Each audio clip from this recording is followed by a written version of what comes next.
Hello and welcome to Runners Only with Dom Harvey. On this episode, Mikki Williden. You know, like we are hoodwinked when it comes to nutrition. There are so many things that people believe as truisms which are just not true. What do you mean? Can you give us like an easy example? Yeah, like red meat is bad for you. Right.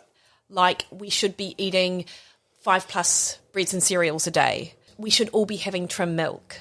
Saturated fat causes heart disease. You may already be a fan of Mikki, or you may be hearing her name for the first time, but let me give her a brief introduction. Mikki is a badass runner.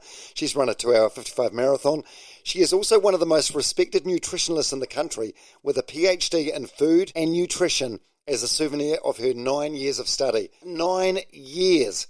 Mikki literally spent about the same time at uni as what I spent in school. She's now turned herself into a brand and has a huge online community and her own podcast, Mikkipedia. The objective of this episode was to introduce you guys to Mikki and her work, or allow followers of Mikki to learn more about the person behind the food facts. In the first half, we get to know Mikki, then we get into a bit of a Q&A about soft drinks, supplements, and all things food. Also in this episode, Mikki and I take some of your questions from Instagram, and we share our love of a supplement called Curranz for muscle recovery. Curranz is spelled C-U-R-R-A-N-Z. And in this episode, Mikki shared her discount code. So if you're keen to use it after listening to it, go to curranz.co.nz and use the discount code Mikki, M-I-K-K-I, and you'll save 25% on your first order. All right, let's get into it. Hey, Runners Only, yeah, let's get it started. Hey, this is Runners Only with Dom Harvey. Fast paced, slow and steady, anywhere you coming. Just wanna connect for everyone who loves running. This is Runners Only, yeah, let's get it started. Hey, this is Runners Only with Dom Harvey. Fast paced, slow and steady, anywhere you coming. Just wanna connect for everyone who loves running. Hey, Runners Only with Dom Harvey. Runners Only with Dom Harvey and the Queen, the nutrition queen, Mikki Williden. G'day. Dom, thanks so much for having me. It's great. Correct me if I'm wrong, but this is the first time we've met IRL? Absolutely, Yeah, IRL. yeah. We've comms. You've been on my podcast, but that was obviously over the interwebs. So, yeah, this is first time in the Dom Harvey studio. So you mentioned I've been on your podcast. For anyone that's not familiar with that, by the way, it's called Mikkipedia. It's a great name. I'm just a big fan of like wordplay and almost like a dad joke in a way. But you've been, and the podcast came for a long time, right? How long have you been doing Mikkipedia? Well, Mikkipedia is just on 2 years. Wow. So during the first sort of second part of 2020 with the lockdown and stuff, funny how we now will always refer back to this time as like pre-pandemic, post-pandemic. That's a timestamp for everyone, I think. It is, eh? So usually when I listen to your podcast, it's like useful nutritional tips for people. People froth over that. But there's probably a lot of Mikki Williden fans that don't actually know like a lot about the backstory. Oh, yeah. So I thought we could get into that. Yep. And then in the second half of the later part of this podcast, I've got some questions and we can talk nutrition and stuff like that. Awesome. Sounds great. So who are you? Where are you from? You're from Dunedin, right? Yep, from Dunedin, born and bred. I born 4th of July 1977, which is only worth mentioning because I'm a twin and it's also Foursquare's birthday.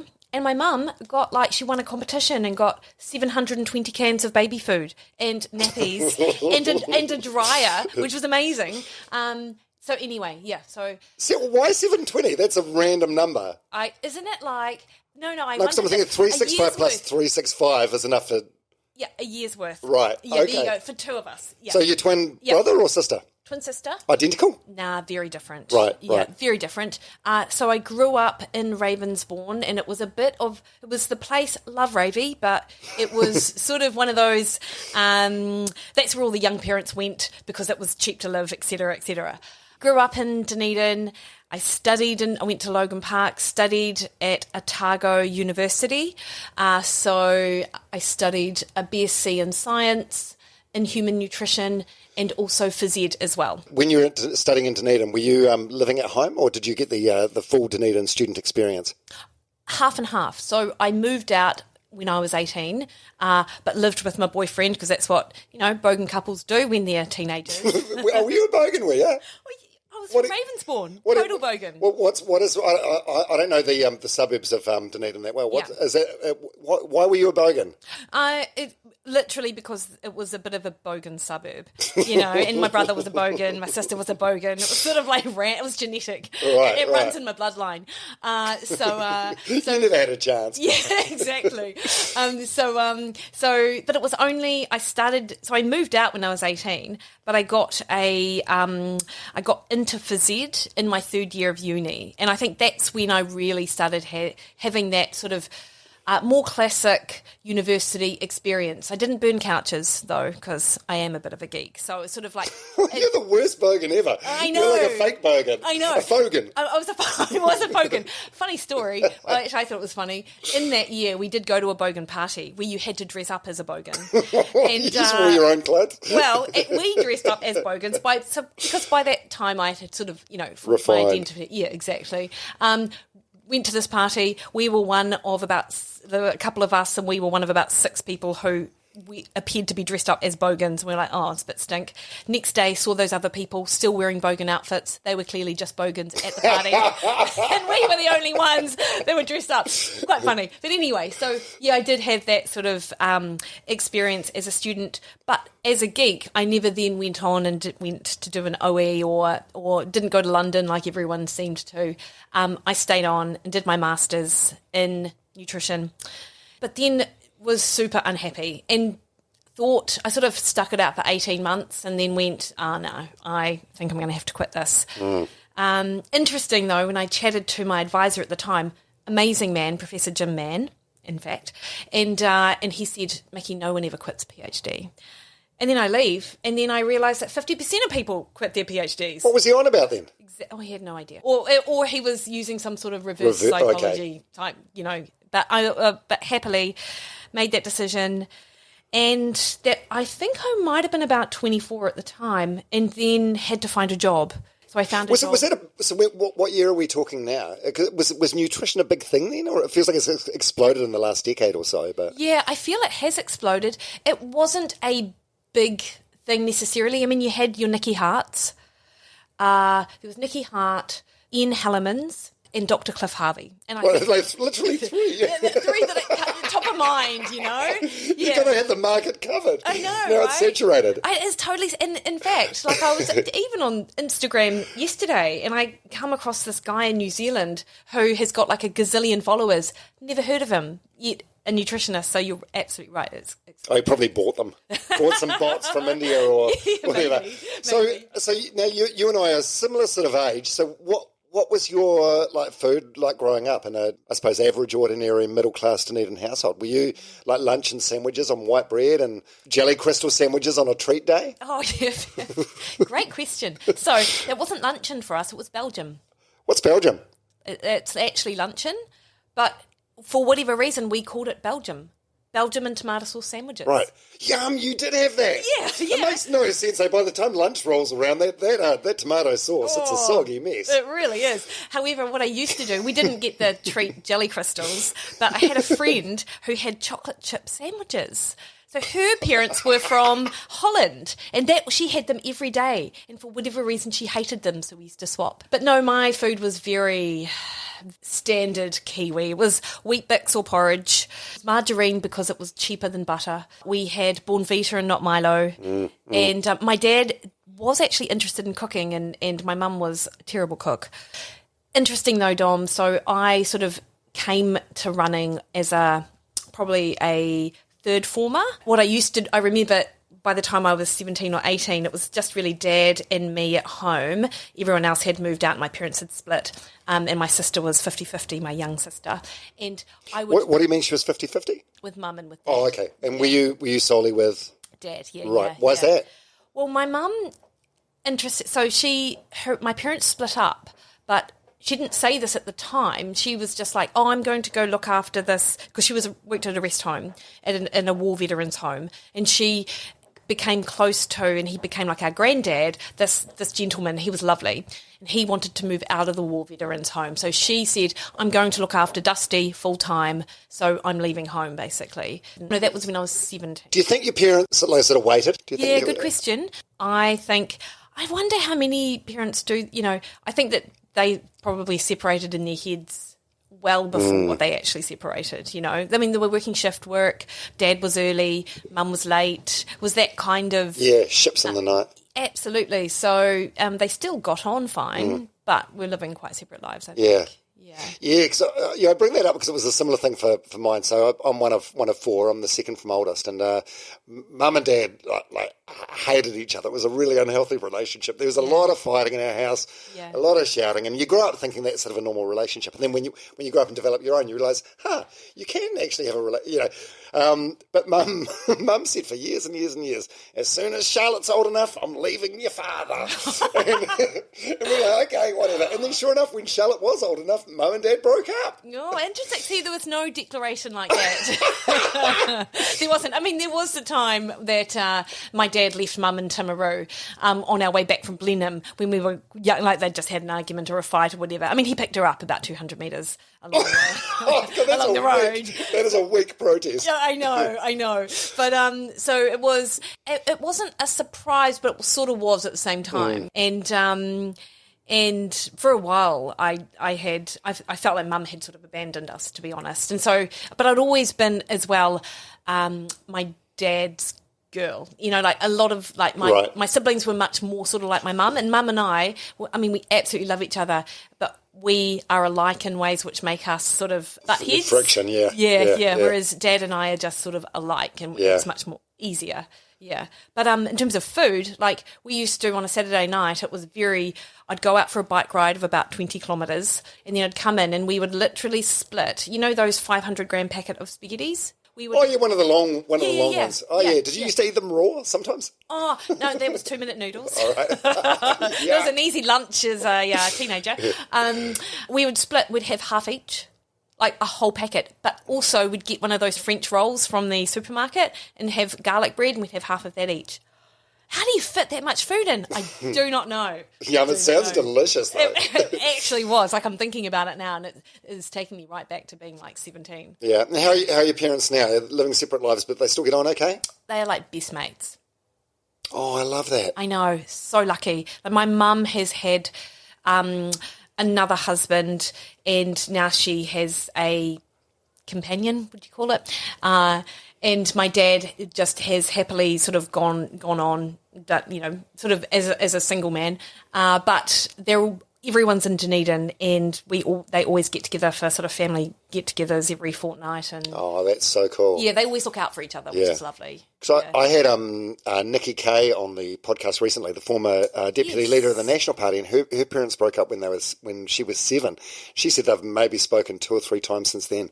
Do you know, Tom, I have friends in similar situations who have parents who just have this absolute hatred for each other, and it's caused so much family friction and for the children. Well, I suppose the kids feel like they can't say anything positive about the other parent, or they just want to avoid it altogether because... I know. And then also you hear the stories of the parents who try and pit their children against each other as well, and it only ever ends one way, and that's that the children then feel resentful to the parent who tried to badmouth the other one, it's just all this bad energy. Yeah, life's too short for that, eh? Oh, mate, yes. Yeah, so why did you decide to do nutrition? Yeah, so I was always interested from a sort of teenage years, and I guess because I was a chubby teenager growing up, I was a bit, so my mum was very similar. Yeah. Although that's handy in Dunedin winters, isn't it, to have a couple of extra layers? Oh, yeah, particularly with no insulation in the houses. Totally. Oh, yeah. Mate. So I was, and I was not interested in activity at all. We would always go on diets. And so I was very Really? What age? 12 and 13 probably was sort of the younger and subsequent. 12, 13's alarming though, eh? Is it? Well, it didn't feel it at the time. No, was your mum a yo-yo dieter? Or? Oh, completely. Oh, okay, gotcha. Yeah, completely. Although, actually, looking back at photos, she was never overly large. Like, isn't that interesting? Like at the time, we were both like, oh, we're so chubby. And because my sister, meanwhile, she was like a little weed growing up, and she was into rugby, and she had a milk run, and I did just have a pamphlet run. So Don't downplay running, it was great, but different. You've said you're a geek, but you've also said you're a bogan. Did you? I think this is the true test. Did you ever dump the pamphlets? No, but my brother did. I was too scared because I was a geek. You're definitely more 51% geek, 49% bogan. Yeah, I know. Okay, I'm sort of like on the cusp. You've really turned yourself into a brand. Like, you've done fucking well. Like, you've got a good amount of Instagram followers. Podcast is humming. You're well respected, well liked. So things that you do, like selling your diet plans and your meal plans and things like that, is it rewarding financially? Yeah, it is. It is rewarding, and it has. And part of it is because I think Well, you deserve it. Oh, well, thank you. But no more than anyone else would deserve if they work hard in a job that they, 9 years of study. Yeah. Oh, yeah. Suddenly your meal plans are looking very cheap. Well, it's funny because I feel like a lot of the stuff that I know that everyone should know. Yeah. Like we are hoodwinked when it comes to nutrition. Like there are so many things that people believe as truisms, which are just not true. What do you mean? Can you give us like an easy example? Yeah, like red meat is bad for you. Right. Like we should be eating 5+ breads and cereals a day. That we should all be having trim milk. Saturated fat causes heart disease. Now, I'm not saying that as a particular statement, if you look at an individual case, that this might not be true. I suppose these are big things which on a population basis are actually not true when you dig down a little deeper. So I just feel really fortunate that there are also things that I do that people also want to pay for. By the way, now's probably a great time to get a plug-in. Like, what's your website, or where do people learn more about you and learn more about these plans if they want to buy in? Instagram I'm most active on, at Mikki Williden. Also, of course, I'm on Facebook as well. And my website is mickiwilliden.com. And that's where you can do a one-on-one consult. We can book a call, book a plan. You can just purchase a one-off plan. You can hook into one of my online plans. And in fact, what I did develop in May of last year, which I'm building now, which just excites me so much, is my Mondays Matter plan. So it's a fat loss plan. But it's more than that, actually. It's like a program of sort of education. There's a lot of psychology. There is information on movement. I bring people in to sort of chat to the group about different aspects of lifestyle that are important. Because, Dom, it's 8 weeks, but you can never transform someone physically in 8 weeks.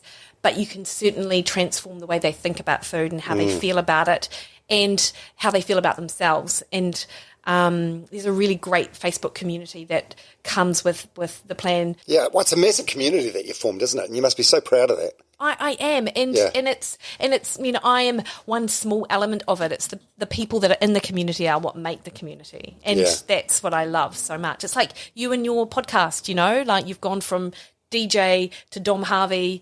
And you're like thousands of followers who absolutely love you and what you do. So it's terrifying though at the beginning, isn't it? Oh, it's terrifying. Yeah, totally. Yeah. And I'm still learning so much, and it's overwhelming at times. Yeah. But I'm loving the journey I'm on. It's great. Yeah, awesome. So what was your diet like at university? Because I'm guessing like most people that go to, say, Otago University, for example, it's their first experience being away from home. They probably eat shit. You're starting university, but you're doing a nutrition paper. Yeah. At what point do you realise, oh shit, this is terrible what we're doing every weekend? Yes, so great question. So because of my Weight Watchers background, I didn't eat a lot of junk food except in the weekend. And in fact, I mentioned that I was a complete bogan, moved in with my boyfriend, and we would have this plan of Monday to Friday. We'd just eat what we would term well, which is just no junk food really. But it was, looking back, it was way too much. I had toasty, I had baked bean toasty pies, very low fat, but I would have 4 of them. Way too much as in portion size. Yeah, portion size, right. Really sort of more calorie than what you need. Totally. And then, but come the weekend, we would just be complete junk food fiends because we'd have the weekend off. That standard approach. Yeah. So when I went into nutrition in my sort of 4th year, that had changed somewhat. And in fact, for a good couple of years, I completely went the opposite direction. So I had lost like 15 kilos and was too skinny and was too obsessed with eating very little. So it always, like many people, it sort of swung in roundabouts, if you like. And it probably took me a good 5 or 7 years to reconnect with what was good for me, I suppose. Yeah, to reach a balance where it's been balanced. Are you good now? Like I follow you online and I see what you're doing. I've seen some interviews with you where you talk about what you're eating, and you almost seem like a little bit of a badass or renegade when it comes to nutritionists. Like you're not like a massive punisher. Like you still drink wine, you still like chocolate and some junk food. Yeah, like you don't completely deprive yourself of all life's joys. that life's joys, absolutely. No, I have reached a good balance now, and part of it is Barry, so husband, because and I think when you are solely focused on, if you're single, like I was single for a good 9 years, Were you through your 20s, 30s? 30s. Yeah. Were you by choice or just busy focusing on your own work? No, more that like I'd split from my long-term boyfriend, lovely guy. And how long were you guys together? For about 9 years, probably, so through the 20s. How did you not end up getting married? Did proposal never came up, or? Well, there you go. Right. Yeah. Yeah. And in fact, did you get sick of waiting? No, it was more like I think we both like really loved each other, but we're just different people, and in your 20s you sort of either grow together, I think, or you might, because you're still developing as an adult. And I think we just sort of probably stayed together maybe a bit too long.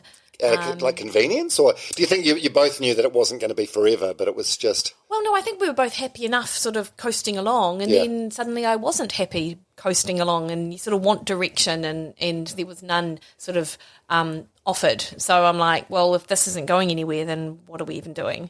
And so... Was part of that, because at that time... This might be really invasive, but it was part of it at that time in that age, like worry about your biological clock and the fear of that. I know that's a thing for it. No? Yeah, no, more that everyone else around us was getting engaged and married, and we were still like renting an apartment in Ponsonby, just sort of living like you would when you were 25, but we were like 31, and I know that might not seem different in age, but at that age it is quite different. Yeah. So then I spent a good sort of 7 or 8 years single, and not by...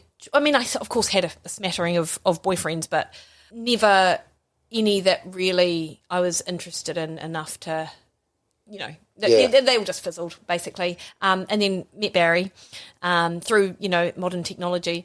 Oh, did you? Which app? Oh, find someone. Find someone. Yeah. Oh, cool. Yeah, it was great. What was who like? I don't know how Find Someone works. Who clicked on who? How do you not know how Find Someone works? I don't know. I've never sort of experienced I was married to JJ, and then like Tinder came along, so a lot of my friends were on Tinder, and I'd have a play around swiping on their phones, thinking, "Fuck, if I was single, I'd be caning it out there." And then JJ and I we broke up, and I thought I'm going to try this Tinder thing, and I set up a profile, and I was on it for like 10 minutes, and then I thought this just isn't for me. Like I was like swiping through women, going nah, and then I thought, oh shit, there's women out there that are going to be doing exactly the same thing to me, which is just soul destroying. Actually, it's so I agree with you, actually. Like the feeling you get when you're doing something like Find Someone or Tinder, it's in part it can be sort of exciting, like the way that you've just described, but also you get this sort of feeling in the pit of your stomach. You're like, oh my God, is this what is this what this has come to? Really? Like window shopping. Yeah, totally. But so Baz and I met initially on Find Someone in 2014. I met him up at, I'm sure he won't mind me telling the story, or whatever, but we met up in, that funny old bar on Jervois Road.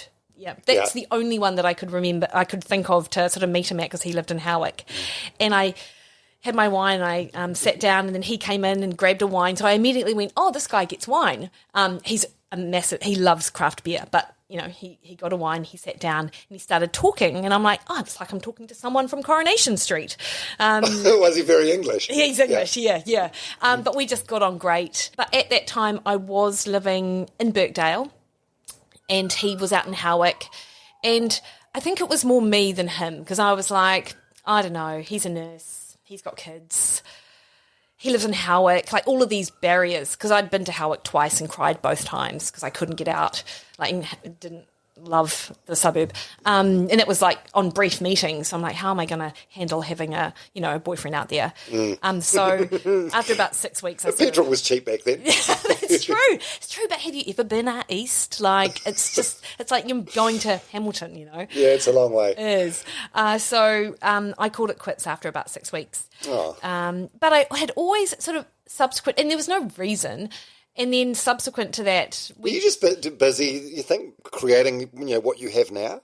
No. Was that part of it, that you just had that single-minded focus? No. No, I think what it was, I was frightened because I wasn't sure that it was going to go anywhere, and I wasn't...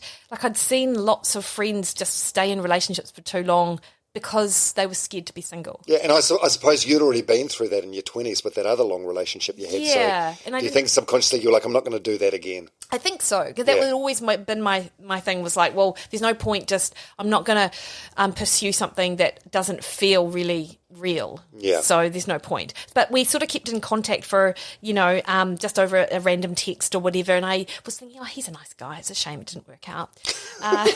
Because I was a jerk, basically. You live closer to the city. Yeah. And then, but then I moved to Dunedin for about 9 months in 2016, and then realised Dunedin is not the place for a single girl in her late 20s. So I hightailed back to Auckland, and then I was back on Tinder, and then so was Barry. But I didn't know this at the time until he sent me a message saying, Mikki, I super liked you on Tinder, because apparently that's what you do when you know someone. Prior to this, we'd had a couple of messages, maybe 6 or 7 months earlier. And I was like, and I went back on Tinder and I saw the picture that he had up. Terrible picture. And I'm like, this is great. No one is going to swipe on this guy because this is the worst picture I've ever seen of you. And so I just said, hey, shall we catch up for a drink? Within 2 minutes of just chatting to him, I'm like, oh no, this is just it. What, it just felt comfortable, or it just I don't know, it just felt right. I'm like, oh, this is cool. He is cool. And then he had the tarawera. He was pacing a mate of his. Jeez, has he always been into running? Yeah. Why did you break up with him in the first place? It seems like you guys are destined to be together. I know, but it was my head. Right. You've got to be in the right headspace, right? And so he's like, look, I'm going down to Tarawera. Do you want to come with me? And I'm like, I've got nothing to lose. So I did. And then that was it. So we've been together since 2017, married in 2020. Yeah. So I think that he really has helped me relax around the things that you say, the joys in life. Like, it actually, I love craft beer. Like, I will go and sit in a brewery and have a tasting paddle. And like, I'm not a big drinker per se, but I will probably have a drink 4 nights of the week, which might be more than what I suggest you might drink or clients of mine might drink. A drink 4 nights a week. Do you mean a drink? Because when I say to my doctor, a drink, I never mean a drink. No, I know, yeah. No, generally speak, like 1 to 3, but if I have 3, that would be a big night. Yeah, right. And it would be once in 1 or 2 weeks, so I'm not a booze hack. No, and I think I'm really lucky like that, because I never went through university having the Thursday, Friday, Saturday night on the booze type scenario. Like I mean, of course I had some big nights, but I've got this real internal thing, which means that as soon as I know I've had enough, it just is so unappealing to drink anymore. And also I have my non-negotiables, and this is what I say to clients as well, is that, when you're drinking, often there are drinks you just really enjoy, and then sometimes you just drink for the sake of it. Yeah. Even within the same evening. So I love having a drink before dinner, and I'm 50-50 on whether or not I love it with dinner. I'm so not interested in drinking after dinner. Whereas I know for other people, they love having dinner, then sitting down with wine. So it's a matter of figuring out what your non-negotiables are. Because you can't just go through life always denying and depriving themselves of what they truly love. And I'm not suggesting everyone should drink, but you've got to figure out what it is that you really love in terms of food and drink, and then find a way to make it work. Yeah. Well, it seems like you've got a healthy relationship with alcohol then. Yeah, I think so. Yeah. Yeah. We're very lucky that we've got Little Creatures just down the road. I love Garage Project. In fact, I think they send me personal messages every week. that does sound like an alarm bell of someone who's got an alcohol problem. No, I know. Actually, Baz was like, mate, you don't have to buy every time they send you an email. And then when you do buy, you don't have to buy 6 of them. And you mentioned before you love like a fat chip. Oh, yeah. A big, like how many, like a bowl? Yeah, I like... Just with beer? Yeah, I love to share. So when Baz and I, so Thursday nights, we're down at Little Creatures, we enjoy a glass of wine or a beer, and we have their makiki fries. Do you get people that they see you eating or drinking and they recognise you and they're like, yes, bloody Mickey the nutritionist. Well, do you know, as a nutritionist, you will always get the people who are self-conscious around you about what they eat, or they will comment on what you eat, as you've just sort of said, or actually they don't care, whatever. But it's funny because I sort of preface it by saying, hey, unless you're paying me, I don't care what you eat. So don't even worry. But it sort of grates on me a little bit when people are like, oh, the hilarious ones are like when you have a salad and they're like, oh, that looks healthy. It is healthy. Yeah. And it's, but everyone's different as to the amount of, things that they can include and continue to be healthy. Yeah. And that's what I always strive for with my clients. Like, it's not maximum deprivation. It's almost minimum effective dose. What can you get away with? But when people get fundamentals right, they figure out, or we figure out together, that they can probably get away with a lot more than what they think if they do some key things right. Yeah. And it's then just figuring out what that looks like in their life. Yeah, so I guess now we can get some questions about just the stuff that you spent 9 years studying, so we can learn from you. And I put this on Instagram. I got a bunch of questions. My big thing would be like, say someone comes to you and they want to lose weight, which basically means, in brackets, a diet. Yeah. How does someone lose weight fast before then going onto like a healthy, sustainable, lifelong plan? Great question, Dom. Is it? Yeah. So fast weight loss is often looked on as being detrimental for a host of reasons. But actually, if you look at research around it, it can be as effective and might almost be more sustainable than a slow, steady drop, because people get those quick wins and are quite motivated. I think it always has to be couched in education or a plan which allows you tools that show you how to eat in that sort of forever approach. That's how I sort of do it. So if someone comes to me for weight loss, it's figuring out whether they need or can sustain like quite a big overhaul for a short period of time, or whether or not they do need to make small changes. So a big overhaul for a period of time, how drastic is it? Yeah, usually it will be more protein and more vegetables, less carbs, and for some people it's eating more food. So just like pluck an average day, say what would breakfast, morning snack, lunch? Usually there would be no snacks. Unless, oh, you bitch. I know. Unless, of course, you're an active person. Yeah. Then maybe you do need to eat 4 times a day, right? But you probably don't need to have your toast and jam before your run. You don't need to come back to scrambled eggs and toast and 2 milky coffees and then a muffin and then sushi and then some protein bar and then, continue. So it's usually going to look like, a lot of the meals I suggest to people are very similar depending on what they like. It might be 2 eggs and a protein shake. And the protein shake might have some vegetables included. It doesn't have a lot of fruit in there.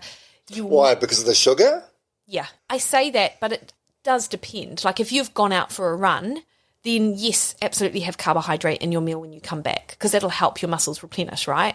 But if you haven't, then actually that sugar in fruit or cereal or toast, when I say sugar, I mean sort of more a carbohydrate that is broken down into sugar.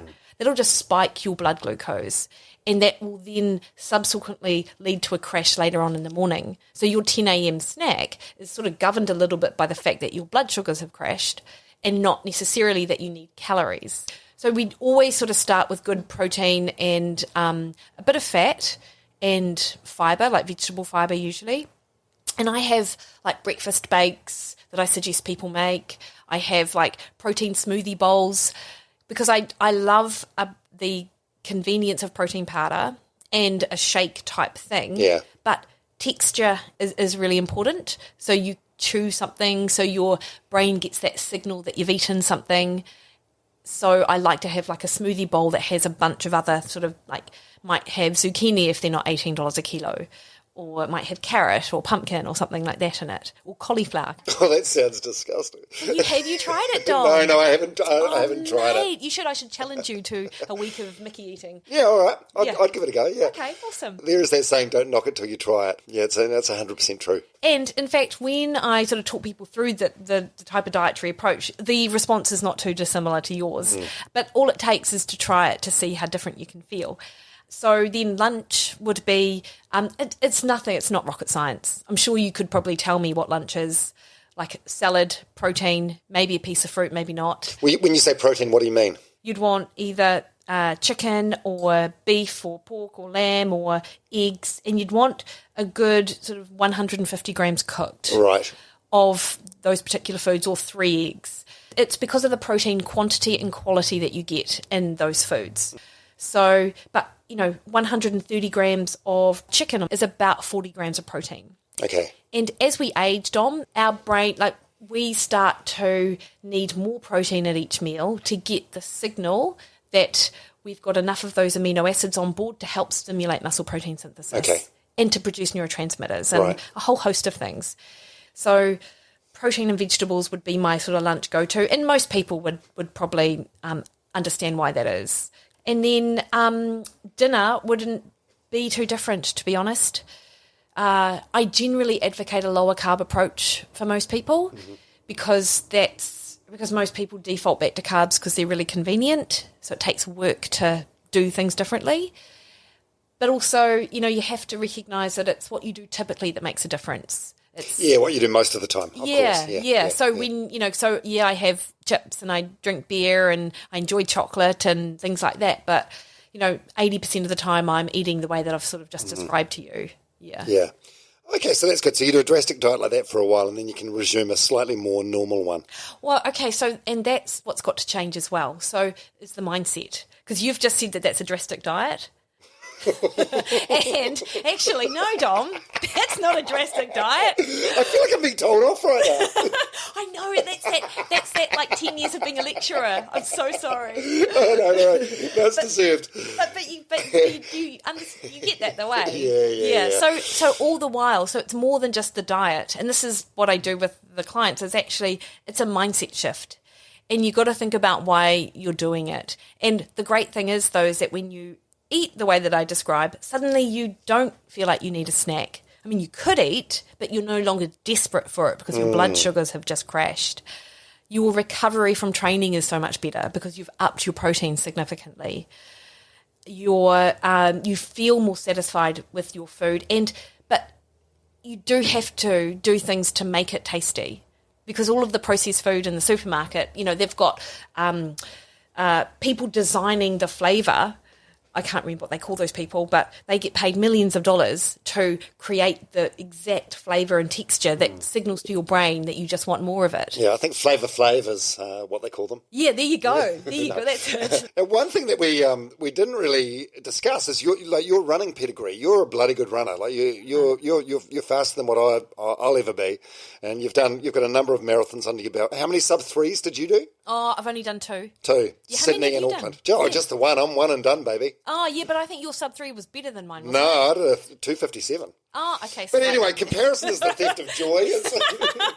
We're both getting our ass kicked by Kipchoge. Yeah, we are. You're right. But my point is, going to this next question, like you're a very good runner, so it's not like you're just barking out advice from 9 years of study. You've actually been out there on the footpath and on the road. So for runners, like, what should we be eating for training? Yeah. What should we be eating before a race? Because I'm similar age to you. My mum was running in the 1980s, and it was all pasta parties. Totally. They'd have a pasta party the night before the running event, and the idea was you'd pay $5, $10, whatever, go along and eat as much pasta as you could. Oh, mate, yeah. I mean, yum, sort of, but yeah. But bulk pasta. Yeah. It was funny, actually. So for the Rotorua Marathon, which was my first sort of good result at a marathon. It wasn't a sub 3 actually, but it did win on the day. One of the guys that I was at, that I was travelling down with, he'd started carbo loading 5 days beforehand and gained 5 kilos. So on the Saturday of the event, that's not helpful, is it? So I think how many kilos of pasta do you have to eat to gain 5 kilos of actual body weight? Quite a lot. But I think my point is that some of the messages around things like what nutrients are really important are often misconstrued by runners. Like some of that sort of 1980s sports nutrition dogma still exists today. And I'm not saying that carbs aren't important, because they are. But it's just that, again, protein is the thing which a lot of people are not eating enough of. And even those that are cognizant that they need to eat more probably still aren't eating enough. Yeah. So for a runner, I mean, if you think about all of the micro tears that occur, even when you're on an easy jog, you need to have the nutrition on board to support the recovery and repair there. And that's not carbohydrate. Carbohydrate is used as energy. It is protein that you need for that. So depending on the goal in the session, with the goal, the shorter the distance, the more important it is to support your training with carbohydrate. That's for sure. So how much do you think diet had to do in you being the good runner that you are? Like a 255, that's phenomenal. Oh, thank you. That'd put you in the top 1% of female runners. Oh, amazing. I should look at that, actually. I'm guessing, but I reckon it would. It's bloody quick. It is quick. But, look, I don't doubt that nutrition absolutely plays a role, right? I think that training is probably, if someone had put a knife to my head and said, what is it? Not a knife, a gun. Is it training or is it nutrition? I mean, it's a training. Knife or a gun. Both very intimidating things to have to to be fair, yeah. Okay, so for you, the morning of like a big long training run or a marathon event, what would you be eating, and how many hours beforehand? Yeah, cool. So I'm getting up and doing a 26k run tomorrow morning with a bit of marathon effort. So I will in fact have ketones. So have you tried ketones, Dom? Ketones? I've got no idea what you're talking about. Oh, mate, I should give you some. Are you running yet? No, I've got a bad knee. We're going to be talking about that shortly. Is there anything I should be eating to fix my knee? Okay, well, we'll talk about that. Okay. Yeah. So ketones are a type of supplement. So it's sort of like a carbohydrate gel, but in fact it's fat. So I'll have some ketone sachet, and then I'll also have MCT powder in my coffee. MCT, what does that stand for? Medium chain triglyceride. Right. Have you heard of bulletproof coffee? Oh, I know. Yeah, I have. I'm sorry. How do you remember all these things? Jeepers. It's my brain. It's because I don't remember other really important things. Like Barry's birthday. Yeah, exactly. Who's Barry? So MCTs are a type of fat that your body can't store. So it's a readily available fuel source. So that'll be what I have before I go out on my run. And then come race day, I will again have ketones with the MCT. And then I'll probably chuck like a banana or something. Right. Just for something in my stomach, really. Yeah. Yeah. And then what about during the event? I fucking hate gels. There's a company called Pure that do some, which I find you're shaking your head. Oh, I know, because I know that people love them. Yeah. Great. And they're great. Yeah. I don't particularly love them myself. Just a personal thing. Yeah. Yeah. I like UCAN. What's that? It's a carbohydrate gel. And again, Dom, if you haven't tried these, you need to be... I need to get out a bit more. Yeah, you do, mate. You just need better nutrition advice. Anyway, but they're a type of carb which is very quickly sort of digested into your stomach, out of your stomach, and then it's released slowly from the small intestine. And you need less of them than you would of your usual sort of goo type gels or other brand gels. Right. And so that's what I have during my event, and I'll do it tomorrow as well. This might be a terrible analogy, and tell me if it is. What the average runner is doing versus what you're doing, is that like the difference between, say, putting 91 in your car versus the more expensive sort of petrol?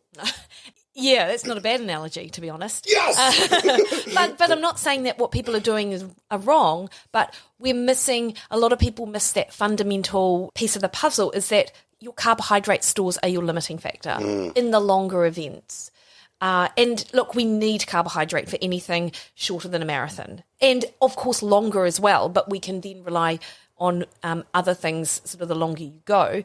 For really good sort of endurance adaptations, your body needs to have a period of time where it can encourage fat burning and rely more on what it's got sort of stored and less on what you're putting in it. Because the more you rely on those gels every 45 minutes, the less opportunity you've got to use your own sort of fuel stores. Yeah. And look, a lot of people happen upon running and expect to improve their body composition, lose body fat, and they end up gaining weight and they wonder why.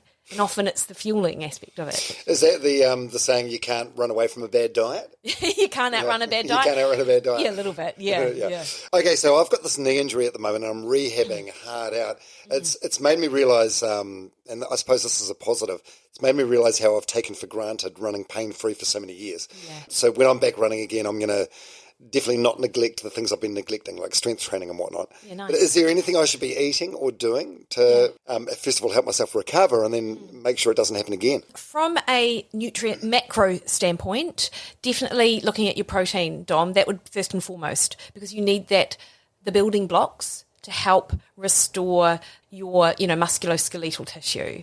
So if you're currently eating less than, I would say, because you're in recovery, 2 grams of protein per kilogram body weight a day, then that is one area to improve upon. So that's first and foremost.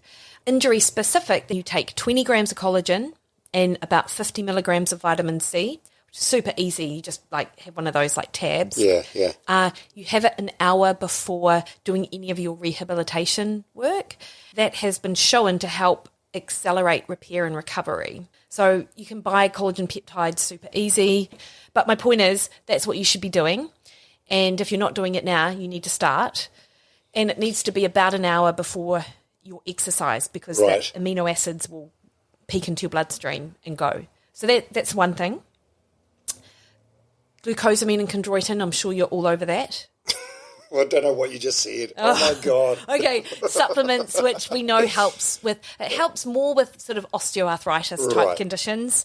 But you're old, you might have some arthritis in there. So, well, that is what I've got, osteoarthritis. I had a physio that said that to me, and it felt like a punch in the gut when you hear the word arthritis. And then I said, well, what does it mean? And she was like, well, I don't know, if it hurts to run, then don't run. So I fired her and got Good.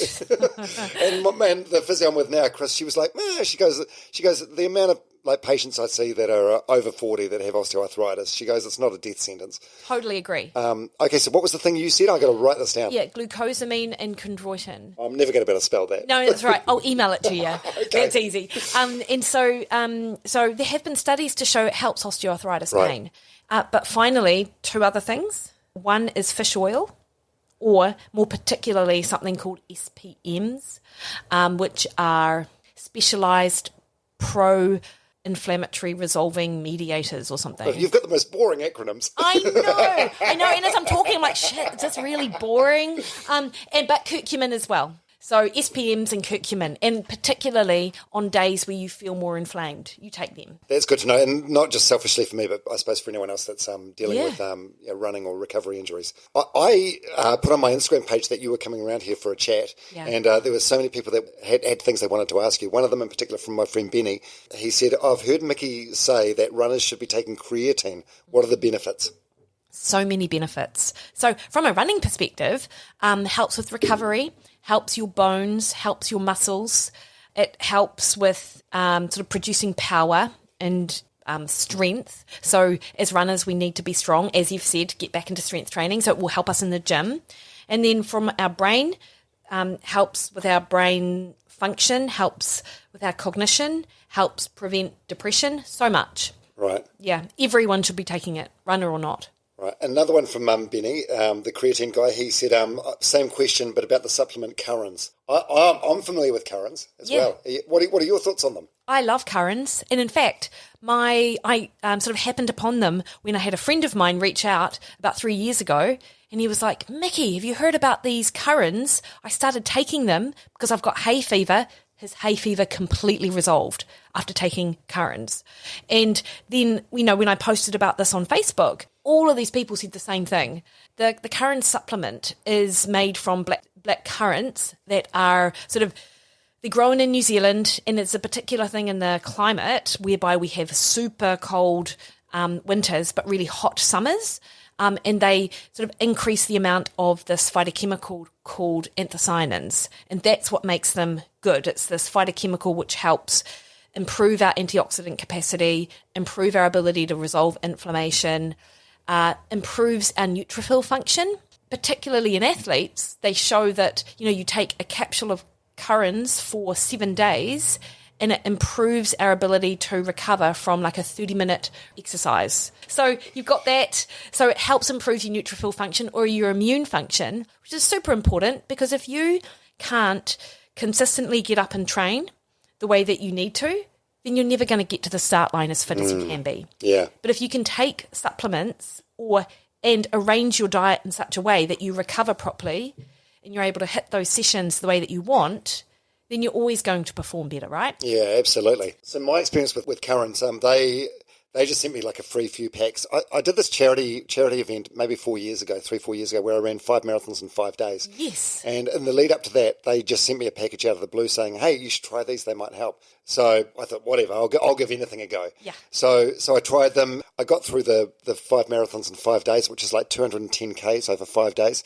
I got through the 5 days fine, actually. It was fucking hard, I'm not going to lie. Yeah. But I got through it fine. And there was no way of knowing really if the currants had anything to do with that or not.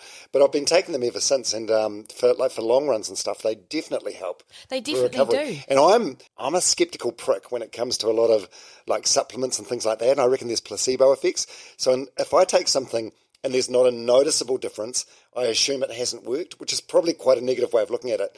But with currants, I've found it's a tangible difference on me anyway. Yeah, well, that's interesting. So I talk about research around it, and there are clinical trials. These are studies that have been done in actual both athletes and people who aren't athletes. And so in addition to that recovery response, they show that, so for that one study which I just mentioned, a follow-up study for that was they continued to take the currants for a month and then continued to see improved recovery from it compared to not taking the supplement. There have been just so many different ways with which they impact your physiology that sometimes when you talk about the things that it does, it almost seems like, how can one supplement do so much? Because it impacts on our antioxidant system and our anti-inflammatory system, and also on our ability to burn fat. I was saying just before that is a real limiting factor for us endurance athletes, in part because our modern diet isn't set up to encourage it. Anything we can take and strategies we can employ through training that help us improve our fat oxidation is only going to help with our performance, but also our recovery. And another benefit of the currants, it sounds like an ad. Oh no, this is very authentic. Actually, it's annoying just to prove it's not an ad. So they sent me some free ones before I did the 5 and 5, and as I said, I liked them and I got through it okay. So I thought maybe this had a part because it was the only thing I was taking. So since then, they've sort of got me hooked. No, I get it. I buy my own shit now. Yeah. No, and so they got a customer out of me. Yeah, totally. And some of the studies looking at fat oxidation, again, both in females and males, show that it can enhance fat oxidation during steady state endurance exercise. So if you have something which allows you to burn more fat, you're going to create less free radical damage, you're going to go for longer, and you're going to enhance the impact of that session. Like, I'm like you, Dom, I'm a bit of a skeptic, in part because often I've taken supplements and not really noticed any change, but I've definitely benefit from taking currants as well. Oh, snap. Yeah. Yeah, well, if anyone's curious, it's currants, Curra, and then NZ, like New Zealand. Yeah. And I post about them all the time. Right, do you? You're a big fan. Yeah, I am. Yeah. But anyone that follows me would know that I'm not just an influencer out there promoting loads of things. Like, I promote what I really think people benefit from. Right. So go to Currans and the discount code Mickey15. No discount code. Just Mickey, actually. Is there actually? Yeah, there is. Is there? Yeah.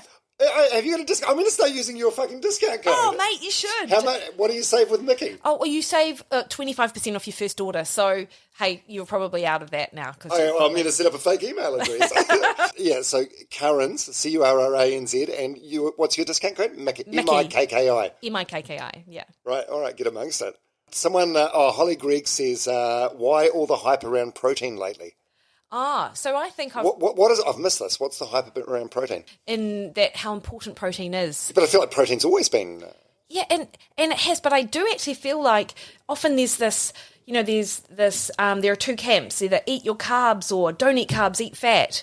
And then protein was missed for a long period of time, I think. But I think one of the hypes around protein is that we're often told we eat too much protein. But one of the things, Dom, is that if you look at the recommended dietary intake for protein, it's set at 0.8 grams per kilogram body weight, which is a minimum amount to survive, essentially. All of the protein researchers suggest at least double that, which would be 1.6 grams per kg body weight. It helps regulate appetite. It produces neurotransmitters like dopamine, serotonin. It helps... stabilise blood sugar, keeps you fuller for longer. It takes more energy to burn protein. And lots of factors which people who want to improve their body composition, improve their recovery from training, does so much. So that's probably, Holly, why there's so much hype around protein. Amber Clyde, she wants to know about the effects of sugar-free drinks and weight loss. Well, if you currently are having sugared versions of these drinks, if you swap them out, then you're saving a bunch of calories. That will help with weight loss. What are your thoughts? Because I love soda. I've like Coke Zero, Coke No Sugar. I love it. I have maybe one a day, one or two a day. Yeah. Am I evil? No, not evil. Actually, there's a ton of research around this, and you get people in different camps. When I was a nutrition zealot about 9 years ago, I would say don't have it because it'll cause cancer. Because of the aspartame? Aspartame. How do you... aspartame. And actually, that's one of the most well-studied constituents of the diet in science. And the most recent research would suggest, across the board for weight loss, it's helpful, which makes sense, right? Because you're not having the same equivalent sugar calories. One thing I would say, though, is that if you're someone who drinks it and it gives you a sweet palate and it makes you crave more sweet food, then that's maybe where you might want to look at it. And also, drink water if you're needing to hydrate, and then have fun and drink Coke Zero. Check out Bio Lane or Lane Norton. He's got great information on Instagram all about the sugar-free soft drinks. Okay. And how much water do you drink? Because people say 8 glasses a day or whatever. What are you getting down here? Yeah, I probably get about I would say about 3 litres, but it's not plain water. So I love the New Zest Good Green stuff. And so I have that with some aminos and some creatine. So that's about 1 litre. I make it in a litre bottle. And then I also have this electrolyte called Element. And it's sugar-free, so it's got stevia, but it's got a lovely flavour. So I probably have another 2 litres like that. Sort of. Aren't you pissing all the time? No, because it's because of the electrolytes. You don't. Right. Yeah. But also, you're tiny. That is a lot of fluid. It is. But I talk a lot, so I get a dry mouth. Yeah, and I love like the soda. Like how lovely. Yeah. How good. Someone wants to know: are there any special nutritional needs that us 50+ ultra endurance athletes should consider? Creatine, protein, amino acids if you're a vegetarian, fish oils. And I think that would probably, they're the ones that immediately spring to mind, really. Yeah, okay. Yeah. Oh, that's amazing. That's going to be me next year, hitting the 5.0, and I feel like I'm just getting started on my... Jeez. Yeah. Well, you are, Dom. You're sort of like, you've got years ahead of you, as long as you follow my nutritionist advice. Oh my God. True, There's though. so many drastic changes I need to make if I follow... Well, do you know what, though? That's the thing with diet, is that you can get diet overhauls by making changes to habits. So, if your problem is that you eat lots of fast food, the habit you need to change is just to prepare more food. That's a one habit change, but it has so many flow-on effects to diet, and that's often what I find. No, the thing is with me, like if you told me what to eat, I'll just fucking eat it. I'm boring, and I think I'm slightly Asperger's-y, or you think? so I just eat the same thing every day. I'll get up and I'll put 2 bananas in a smoothie with a bit of milk and some ice cubes and have that. I have what? Nothing. Oh, you just gave me a look of a look of sadness or something.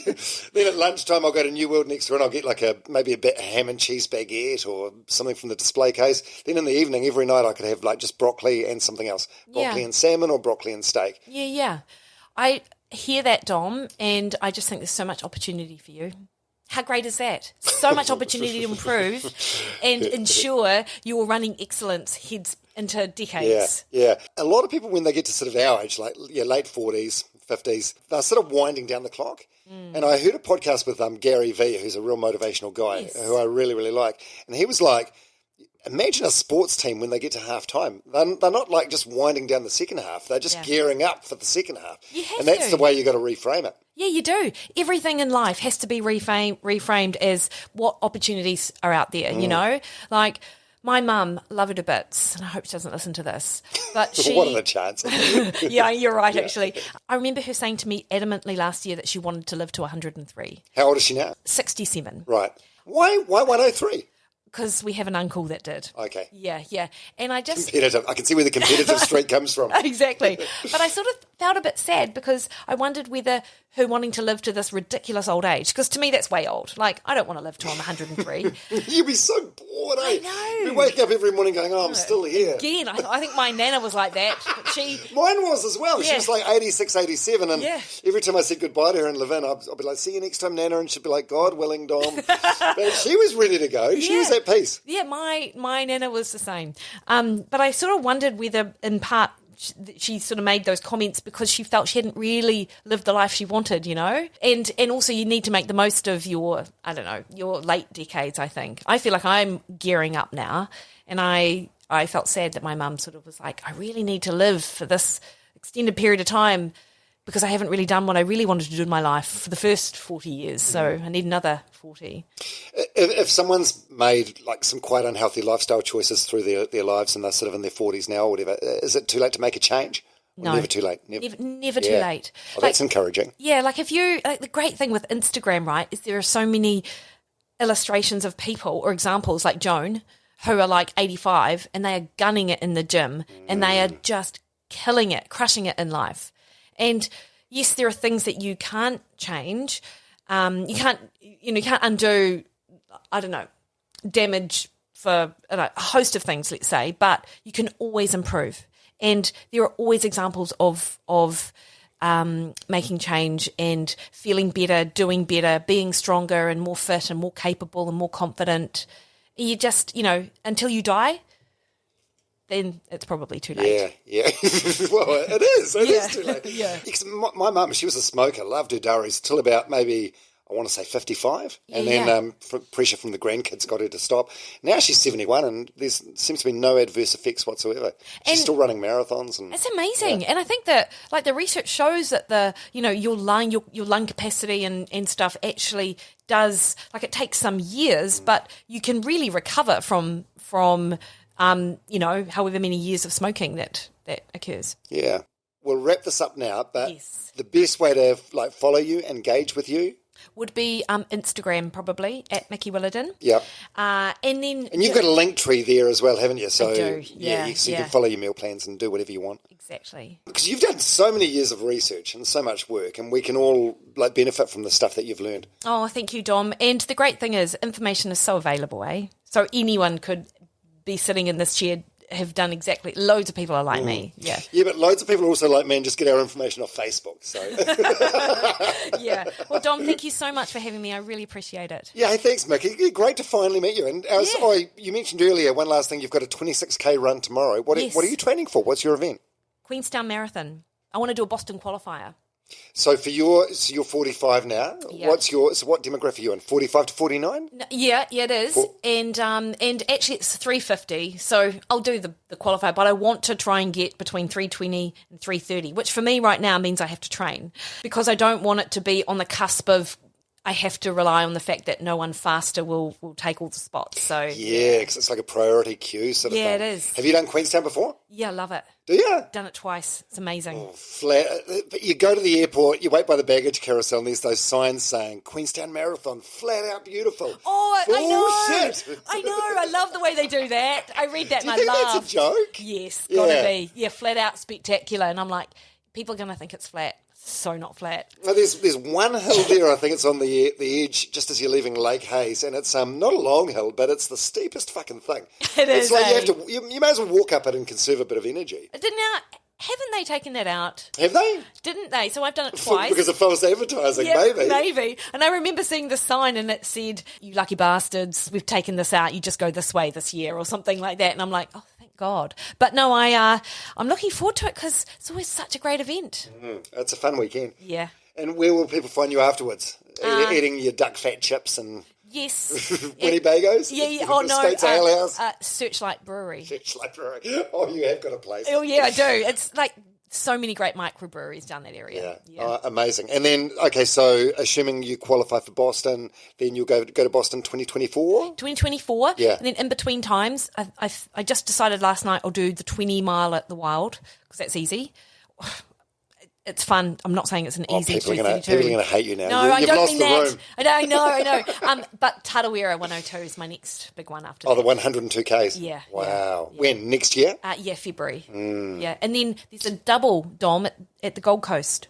You can do a half and a marathon on the same weekend. So I think I want to do that too. So is it the half first and the marathon the next day? Or? Yeah.